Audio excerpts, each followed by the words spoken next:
ওকে, তো এখন এই চ্যাপ্টারের শুরুতে আছে আমাদের কাজ। তো কাজ সম্পর্কে আমরা এর আগেও হয়তো বেশ কয়েকটা চ্যাপ্টারে পড়ছিলাম যে কাজ হচ্ছে W=F(s). এখন এখানে আমাদের কাজ সম্পর্কে জানতে হলে আমাদের নিউটনীয় বলবিদ্যারও বেশ কিছু থিওরি লাগবে। যেমন নিউটনীয় বলবিদ্যায় আমাদের কেন্দ্রমুখী বল সম্পর্কে আমরা পড়ছিলাম, তো এখানে আমাদের কেন্দ্রমুখী বল দ্বারা কাজ এটাও আমাদের জানতে হবে। তো এই জন্য কেন্দ্রমুখী বল কিভাবে কাজ করে অথবা কেন্দ্রমুখী বলের প্রভাবে যে বস্তুটাকে আমরা ঘুরাইতেছি ওই বস্তুর বেগের যে অভিমুখ এটা কোন দিকে কাজ করে এগুলো আমাদের এখানে লাগবে। তবে আমরা এগুলো যা যা লাগে আমরা এগুলো আবার একটু রিভাইজ করবো, এখন সমস্যা নেই।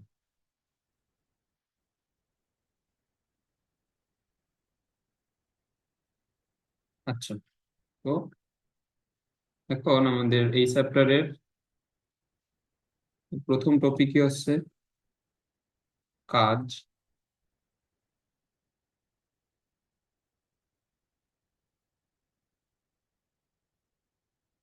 তাহলে আমাদের এখানে কাজের আগে সংজ্ঞাটা লিখি।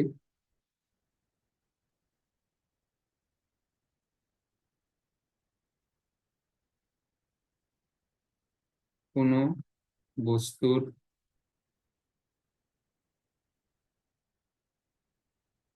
উপর ক্রিয়াশীল বল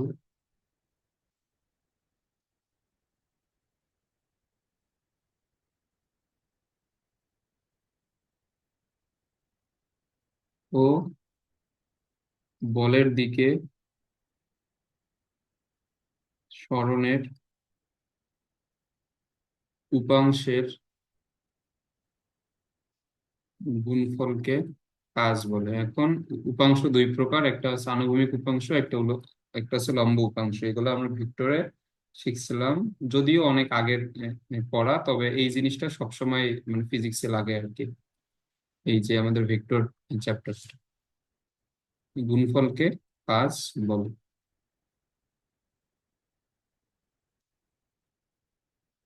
ওকে, তো এটা কি? এটা হচ্ছে ধরো যে এটা আমাদের যদি একটা সারফেস হয় বা এটা ধরলাম যে মাটি। এখন এর উপরে একটা এখানে বস্তু আছে।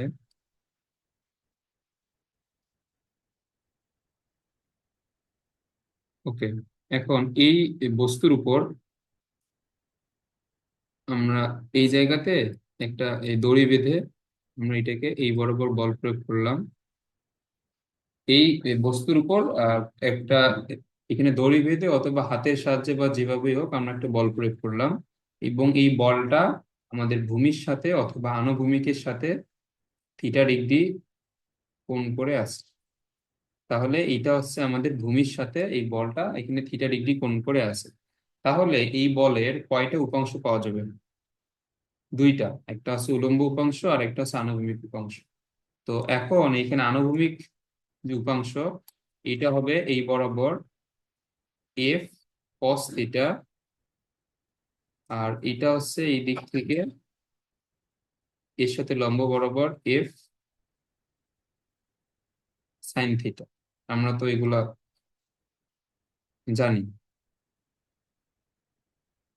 ওকে,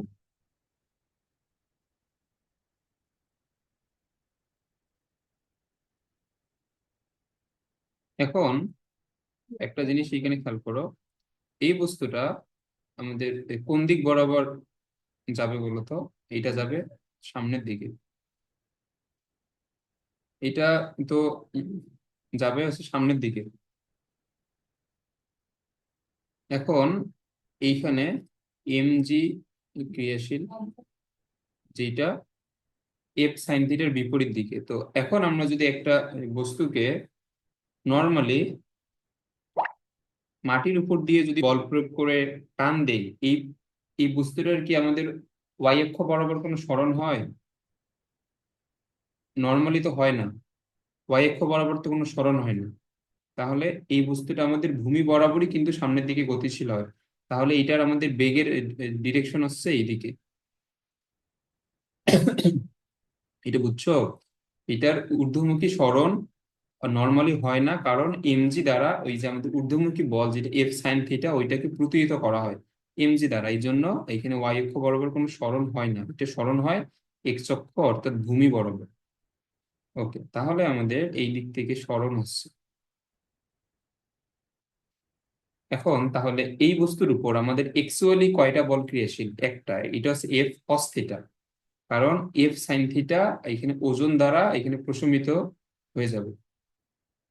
তাহলে আমরা এখানে কি লিখতে পারি? যেহেতু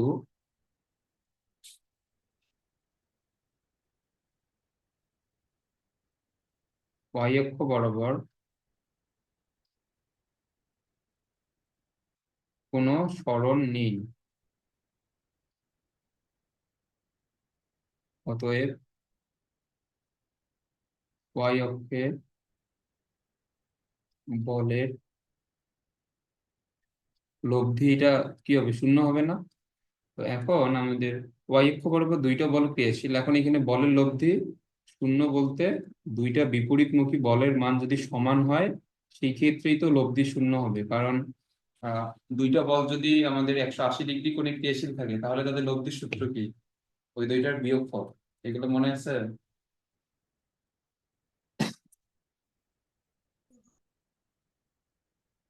আচ্ছা, এখন এই চ্যাপ্টারে কিন্তু ভেক্টর অনেক জায়গায় লাগবে।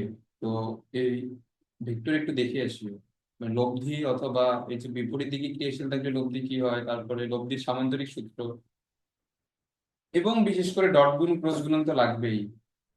আমি এগুলা মানে কাজ ক্ষমতা যে পড়াবো এটা আমার প্ল্যান ছিল না, আজকে করে ভাবলাম। তো এই জন্য এইসব জিনিস দেখে আসার মানে এটা বলার মনে নাই, তবে এগুলো লাগবে আর কি। ডট গুণ ক্রস গুণ মনে আছে? ডট গুণ তো আমাদের আজকে লাগবে এখন।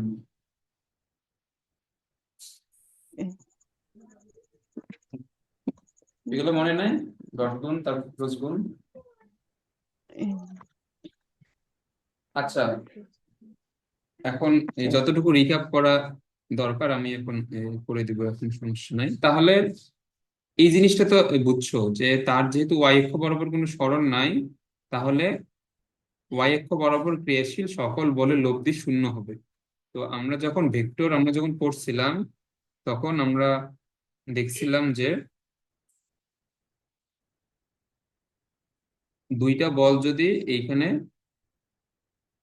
দুই দিকে ক্রিয়াশীল হয়, একটা F1 আর একটা F2, তাহলে এইখানে আমাদের লব্ধি আর এটা কি হবে? বড় বল থেকে ছোট বলের বিয়োগফল। এটা ছিল আমাদের লব্ধির সূত্র যদি দুইটা বল দুই দিকে ক্রিয়াশীল হয়। এখন যেহেতু এইখানে লব্ধি শূন্য, তাহলে F1 মাইনাস F2, তো আমরা এখান থেকে কি লিখতে পারবো? F1 সমান F2 যদি লব্ধি শূন্য হয়। লব্ধি কেন শূন্য? কারণ এর কোনো y অক্ষ বরাবর সরণ নাই। ওকে,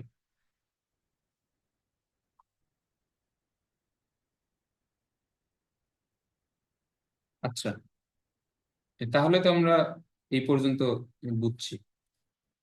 এখন এই বরাবর যদি সরণ হচ্ছে এক্স অক্ষ বরাবর, তাহলে যেদিকে সরণ হচ্ছে ওই দিকের ক্রিয়াশীল বল এটা কোনটা? এটা হচ্ছে এফ কস থিটা। তাহলে এখানে কাজ হবে আমাদের কত? এখন একটা জিনিস এটা বলো,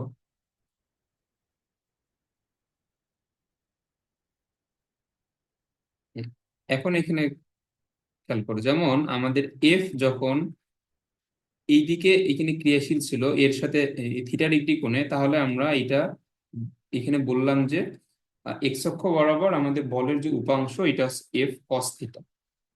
এখন একটা ভেক্টর যদি এই বরাবরই আমাদের ক্রিয়া করে, এক্স অক্ষ বরাবরই যদি একটা ভেক্টর ক্রিয়া করে, তাহলে এক্স অক্ষ বরাবর তার যে উপাংশ এটা কি হবে? এফ কস 0 ডিগ্রি হবে না? এটা বুঝছো? হ্যাঁ, বুঝছি। তাহলে কস কস 0 ডিগ্রি মান তো 1, তাহলে এটা এফ। অর্থাৎ একটা ভেক্টর যদি এক্স অক্ষ বরাবরই ক্রিয়া করে তাহলে এক্স অক্ষ বরাবর তার উপাংশের মান ওই ভেক্টরটা পুরোটাই। এটা আশা করি ক্লিয়ার। তাহলে এখানে আমাদের সংজ্ঞা অনুযায়ী কাজ কি হবে? আমাদের যেদিকে সরণ, মানে আমাদের বলটা এখানে যেদিকে ক্রিয়াশীল, বল ইনটু ওই ডিরেকশন বরাবর সরণের উপাংশ।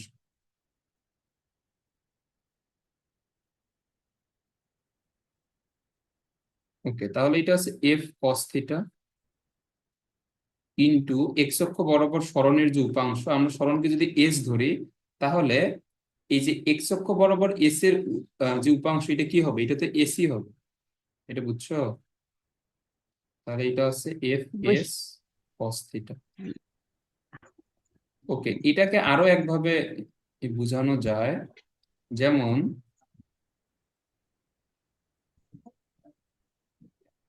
এই জিনিসগুলো কিন্তু খুবই ইম্পর্টেন্ট। এগুলো বুঝলে এই চ্যাপ্টারের বেসিক অনেক কিছুই এখানে বুঝে যাবে। এটা হচ্ছে আমাদের বস্তু। তো এই বস্তুকে আমরা এইখান থেকে এফ বলে এইদিকে একটা আমরা বল প্রয়োগ করছি, সরণ হয়েছে এই বরাবর, মানে আমাদের এক্স অক্ষ বরাবর সরণ হয়েছে, মধ্যবর্তী কোণ হচ্ছে থিটা। এখন তুমি বলো যে এস এর কয়টা উপাংশ পাওয়া যাবে?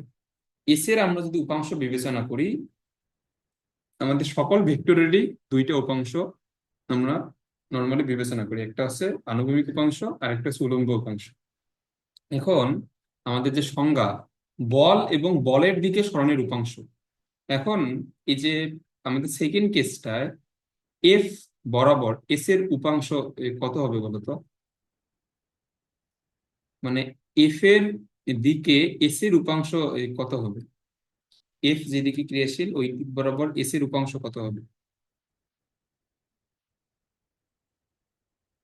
এটা এস কস থিটাই হবে। কারণ এই যে আমাদের ওই দিক বরাবর তো এস আমার থিটা ডিগ্রি কোণ উৎপন্ন করে আছে। তো যেমন এখন যদি আমি বলি এস এই দিকে ক্রিয়াশীল, আর এক্স অক্ষ বরাবর এস এর যে উপাংশ, এটা কত হবে? এস কস থিটা হবে না, কারণ এক্স অক্ষের সাথে এস এইখানে থিটা ডিগ্রি কোণ করে আছে। তো যেই দিক বরাবর, মানে যে দিকের সাথে থিটা কোণ করে থাকবে, ওই দিকের সাথে আহ, উপাংশ কত? S cos theta. এটা তো আমাদের সকল ভেক্টরের ক্ষেত্রেই তো সেম নিয়ম, যে যেই দিকের সাথে কোণ করে থাকবে ওই দিকের সাথেই উপাংশ হচ্ছে বল ইন্টু কস থিটা। আর ওই দিকের সাথে লম্ব বরাবর যেটা উপাংশ, এটা কি হবে? S sine theta. তো এখন ভেক্টর ভালোভাবে মনে থাকলে এগুলো এত বেশি এক্সপ্লেন করা লাগতো না। আচ্ছা, এখন তারপরও এগুলো একটু ভালো মতো এখানে বুঝে রাখো। তাহলে এই যে আমাদের বলের দিক বরাবর সরণের যে উপাংশ, এটা এটা কত আসতেছে? F S cos theta. তো সেম ভাবে এখানে কাজ আমরা যদি এখন বলি, বল ইনটু বলের দিকে সরণের উপাংশ এস কস থিটা, তাহলে আমাদের এই জায়গাতেও আসতেছে এফ এস কস থিটা। দেখো আমাদের দুই ক্ষেত্রে সেম সূত্রই আসতেছে, W is equal to F S cos theta. এটা বুঝছো? হ্যাঁ। ওকে, তো এখন এখানে আরো একটা জিনিস আছে। আমি তো বললাম যে ডট গুণ আমাদের লাগবে এখনই। এ ডট বি সমান কি বলতো?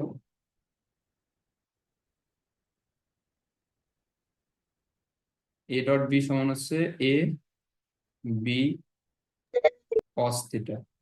আর এ ক্রস বি সমান কি?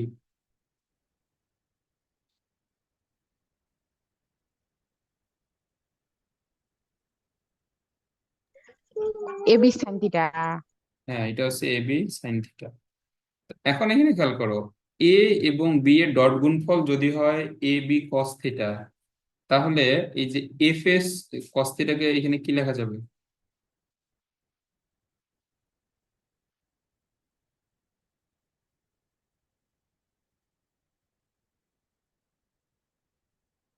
এটা বুঝছো? হ্যাঁ, বুঝছি। ওকে, তাহলে এখানে আমাদের কাজের এই সব সূত্র অবশ্যই মনে রাখতে হবে। আচ্ছা, এই পেজটা আশা করি বুঝছো সবকিছু। তাহলে আমরা এটা দেখলাম যে কাজ সমান W F S cos theta. F S cos থিটাকে আমরা লিখতে পারি এফ ডট এস। এগুলো আমাদের ম্যাথ করার সময় লাগবে আজকেই, তো এগুলো ভালো মতো মনে রাখো অথবা লিখে রাখো।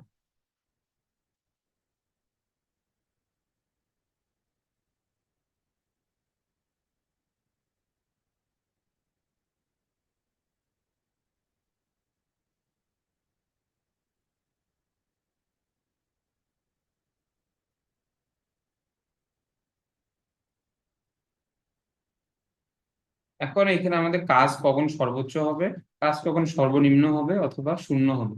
এখন সর্বনিম্ন অথবা শূন্য মেনলি একই।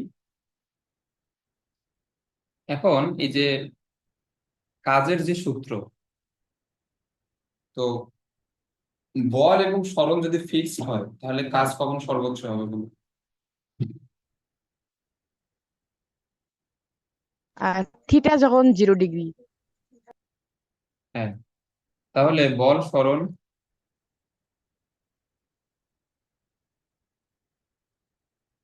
ফিক্সড হলে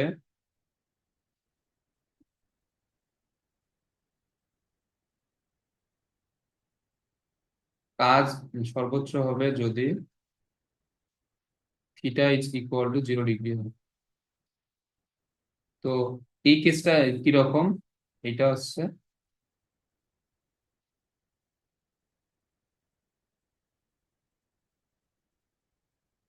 এই জায়গাতে যে বস্তুটা আছে, আমরা যদি এটাকে এই দিকে সামনের দিকে বল প্রয়োগ করি এবং তার সরণটাও যদি এখানে সামনের দিকেই হয়, অর্থাৎ এফ এবং এস এর মধ্যবর্তী কোণ যখন 0 ডিগ্রি হবে, তখন এইখানে আমাদের কাজ হবে ম্যাক্সিমাম অর্থাৎ ম্যাক্স।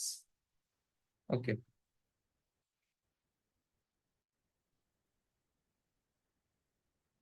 আর কাজ কখন শূন্য হবে, কখন,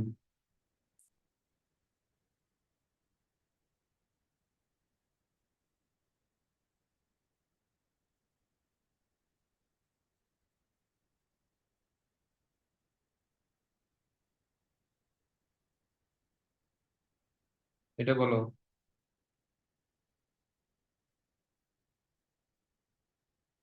যদি থিটা এখানে 90 ডিগ্রি হয়, হুম।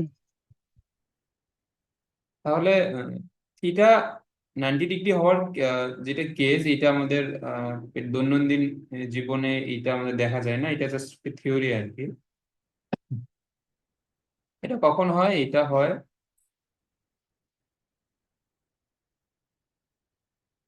এটা হয় ধরো যে তুমি এইখানে বল প্রয়োগ করলা এই বরাবর, এখানে লম্ব বরাবর বল প্রয়োগ করলা, আর এই বস্তুটা যাবে হচ্ছে সামনের দিকে। এটা তো নর্মালি হয় না যে আমরা একটা অভিমুখী এখানে বল প্রয়োগ করছি বাট বস্তুটা যাইতেছে ভূমি বরাবর, এটা নর্মালি হয় না, বাট এটা একটা থিওরি আর কি। তো যখন বল এবং সরণের মধ্যবর্তী কোণ 90 ডিগ্রি, তখন হচ্ছে আমাদের কাজ কাজ কাজ আরো শূন্য হইতে পারে।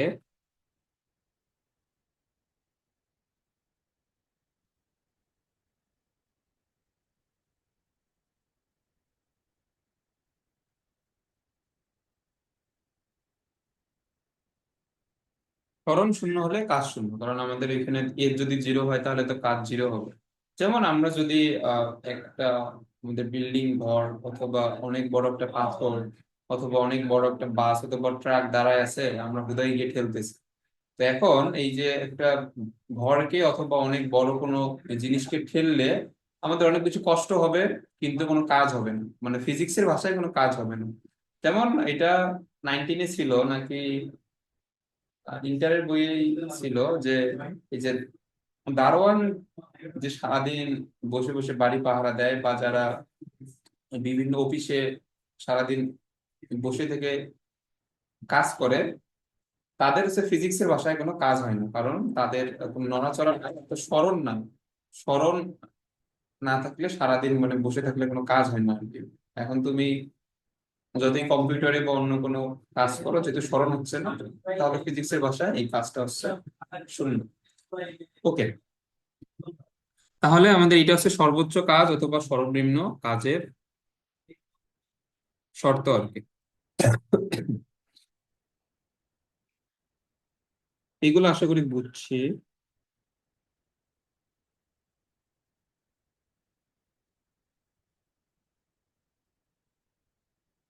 আচ্ছা, তো এখন এইখানে আমরা একক এবং মাত্রা নিয়ে একটু দেখি। আচ্ছা, এই স্মরণ শূন্য হলে কাজ শূন্য, এটা একটু নিচে লিখে দেয়।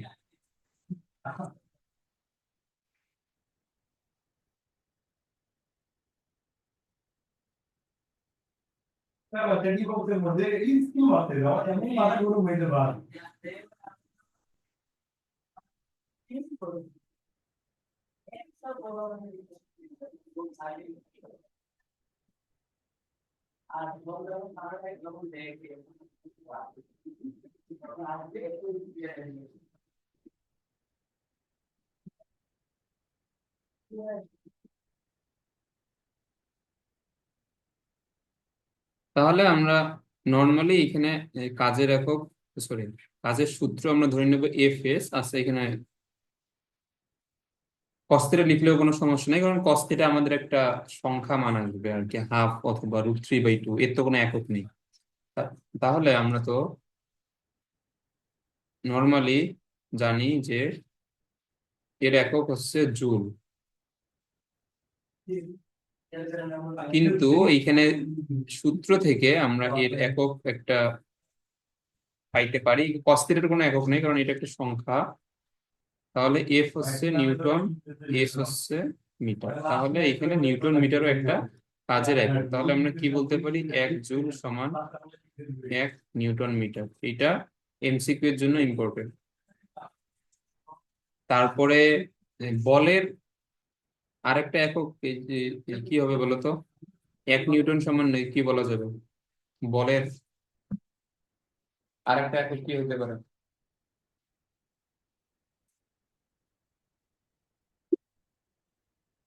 বলো। এটা হচ্ছে KG metre per second square. হ্যাঁ, এটা হচ্ছে KG metre per second square. তারপরে চাপের, প্যাসকেলের আরেকটা একক কি?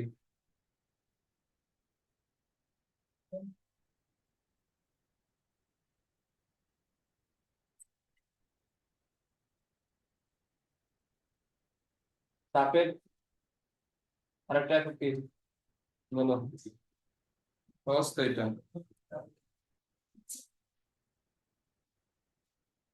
এটা হচ্ছে নিউটন পার মিটার স্কয়ার। এগুলো সূত্র মনে রাখবা, তাহলে একক পেয়ে যাবে। চাপ সমান হচ্ছে F/A। তাহলে এটা হচ্ছে newton divide by metre square. তো এইখানে ফিজিক্সে অনেক এরকম আছে। এখন এগুলা নিজে নিজে পড়ার সময় এগুলো চিন্তা করবা যে এটার আহ, অন্য কোনো একক সম্ভব কিনা। আচ্ছা, তাহলে এটার মাত্রা কি হবে? মাত্রা, তাহলে এখানে আমাদের প্রথমে নিউটন, তারপরে হচ্ছে মিটার। এখন এই যে আমরা তো দেখলাম যে নিউটন সমান KG metre per second square, তাহলে নিউটনের মাত্রা কি হবে? কেজির জন্য এম, মিটারের জন্য এল, তারপর সেকেন্ড স্কয়ারের জন্য T−2। এটা গেল নিউটনের মাত্রা। তারপরে হচ্ছে মিটার, আবার মিটারের জন্য হচ্ছে এল। তাহলে এটা কি আসে ফাইনালি? M L² T−2। এটা আশা করি বুঝছো, এগুলো সহজ।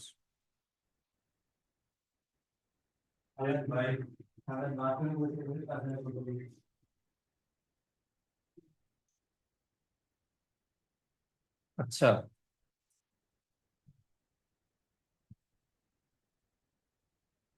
এরপরে আমাদের আরো কিছু একক, এই প্রচলিত একক আছে।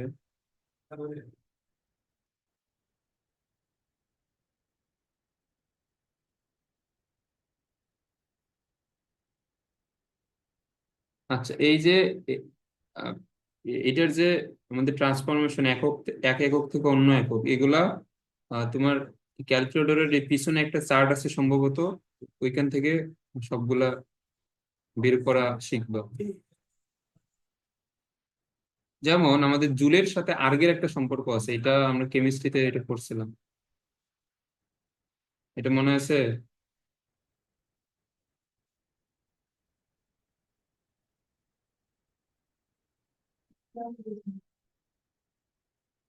এই যে এটা, এক আর্গ সমান 10⁻⁷ জুল, বা একটু রিভার্সে লিখলে 1 জুল সমান হচ্ছে 10⁻⁷ আর্গ। এগুলো মনে রাখবা। এই যে এখানে প্রশ্নে কিন্তু আর্গ দেয়া থাকে অনেক সময়, তো আর্গ থেকে এখানে জুলে নেওয়া, এটা শিখতে হবে।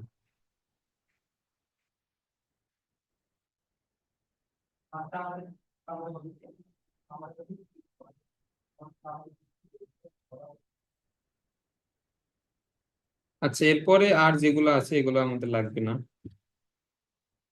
বইয়ে আর কি অনেকগুলোই দেওয়া, এগুলা দরকার নেই।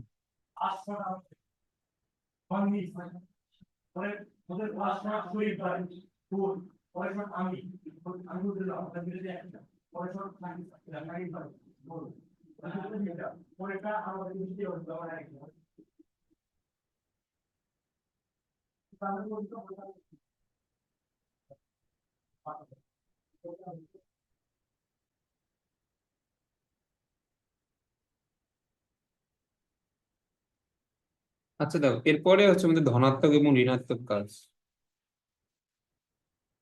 এটা খুবই সহজ।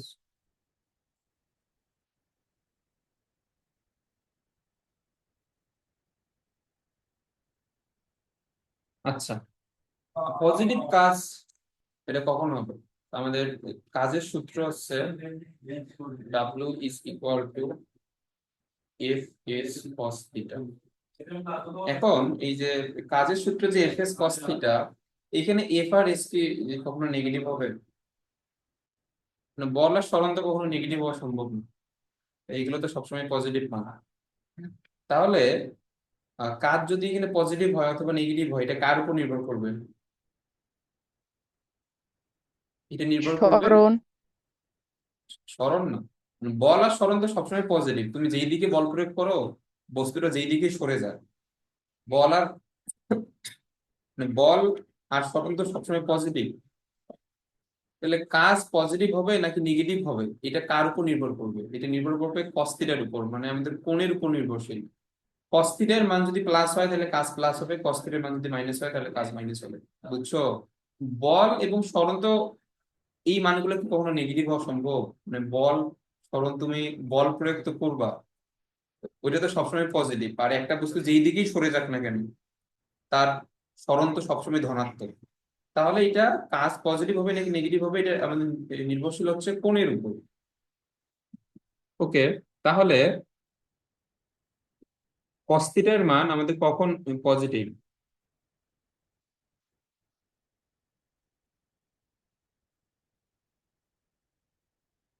তাহলে কাজ এইখানে পজিটিভ হবে যদি কস থিটা পজিটিভ হয়। তাহলে আমাদের থিটা এর মান 0 এর সমান অথবা 90 ডিগ্রি থেকে ছোট। 90 ডিগ্রি যদি হয়, 90 ডিগ্রি হলে তো 0 হয়ে যাবে, তো 90 ডিগ্রি তো নেওয়া যাবে না এক্স্যাক্টলি। তো আমি 0 হলে তো 1, তাহলে 1 থেকে 90 ডিগ্রি থেকে ছোট মানের জন্য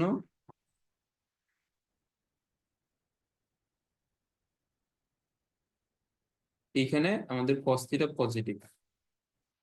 এটা বুঝছো? তাহলে এই যে এই কোণের মান এই সীমার মধ্যে থাকলে কাজ কি হবে? কাজ পজিটিভ হবে। এটা বুঝছো? হ্যাঁ, বুঝছি, কিন্তু ভাই একটা কোশ্চেন ছিল। হ্যাঁ বলো। আমরা মনে হয় তো পড়ছি যে বলের বিপরীত দিকে সরণ ঘটলে সেটা নেগেটিভ হয়। হ্যাঁ, নেগেটিভ কাজ তো ওইটা তো পড়বো, আমরা তো এখন পর্যন্ত পড়িনি, আমরা তো পজিটিভ কাজ করতেছি, নেগেটিভ কাজ আসতেছি আমি ধরো। এই পজিটিভ কাজ বুঝছো যে পজিটিভ কাজ কখন হবে? হ্যাঁ, বুঝছি। আচ্ছা, নেগেটিভ কাজ কখন হবে? যদি আমরা বলের বিরুদ্ধে কাজ করি, তুমি যেটা বললা, তো আমাদের দৈনন্দিন জীবনে বলের বিরুদ্ধে কাজ করার এক্সাম্পল কি? এটা হচ্ছে নর্মাল একটা বস্তুকে আমরা যদি কোনো জায়গা থেকে উপরের দিকে যদি উঠাই, তাহলে আমাদের কোন বলের বিরুদ্ধে কাজ করা হয়? এটা হচ্ছে মহাকর্ষ বলের এই বিরুদ্ধে, বা এটা আমাদের পৃথিবীর যে আকর্ষণ বল তার বিরুদ্ধে কাজ করা হয়। তো এখন এই যে বলের বিরুদ্ধে কাজ করলে কেন নেগেটিভ হয়, এটারও তো রিজন আছে।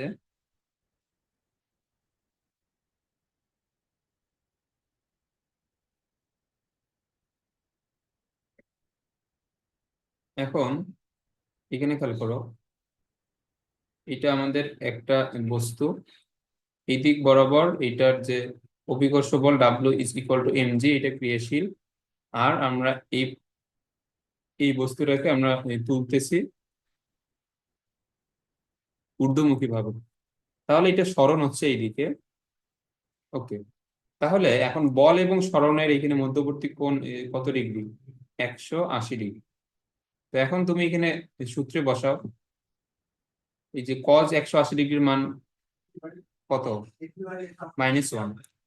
এই জন্য কাজ হচ্ছে নেগেটিভ হবে।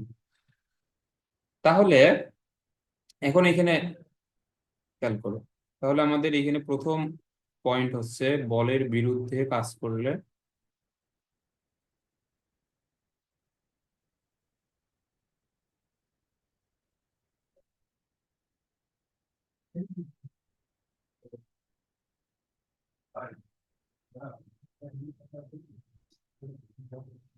কাজ এখানে নেগেটিভ হবে। এবং এখানে বলের বিরুদ্ধে কাজ করলে কাজ কেন নেগেটিভ হয়? কারণ তখন কোণটা 90 ডিগ্রি থেকে বড় হয়ে যায়। তো 90 ডিগ্রি থেকে বড় এবং 180 ডিগ্রি থেকে ছোট, তুমি যে কোনো মানের জন্য কজের মান নাও, এটা নেগেটিভে আসবে।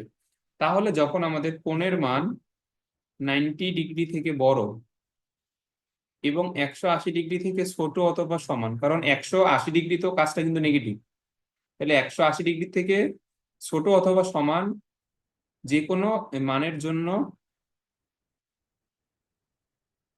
এইখানে cos থিটা কি? cos থিটা নেগেটিভ, সুতরাং কাজ নেগেটিভ। এটা বুঝছো? হ্যাঁ, বুঝছি। ওকে, তো এইগুলো কিন্তু লাগবে। এই যে এমসিকিউতে আমরা একটু পরেই দেখবো, এই যে আমাদের কোন কোণের জন্য কাজ পজিটিভ বা কোন কোণের জন্য কাজ নেগেটিভ, এগুলো আমাদের এমসিকিউতে আসে।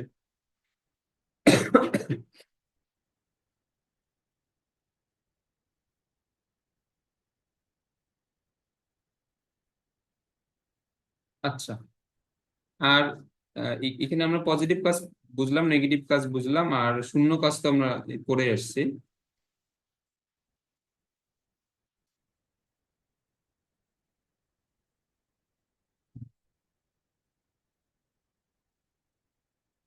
ওকে, এখন আসছে কেন্দ্রমুখী বল দ্বারা কাজ।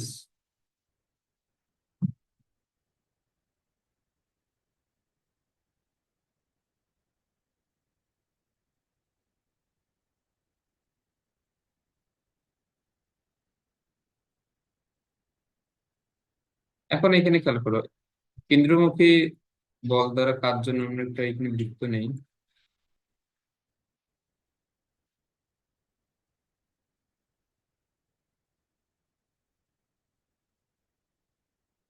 ওকে, তো এটা হচ্ছে আমাদের বৃত্ত। আচ্ছা, এখন এই বৃত্তের এটা হচ্ছে সেন্টার। এখন এই সেন্টারে একটা এইখানে সুতার মাধ্যমে আমরা একটা বস্তু এখানে ঘুরাইতেছি। তো এই বস্তুর উপর কেন্দ্রমুখী বল এটা কোন দিকে ক্রিয়াশীল? এটা হচ্ছে আমাদের সেন্টার বরাবর ক্রিয়াশীল, এইদিকে হচ্ছে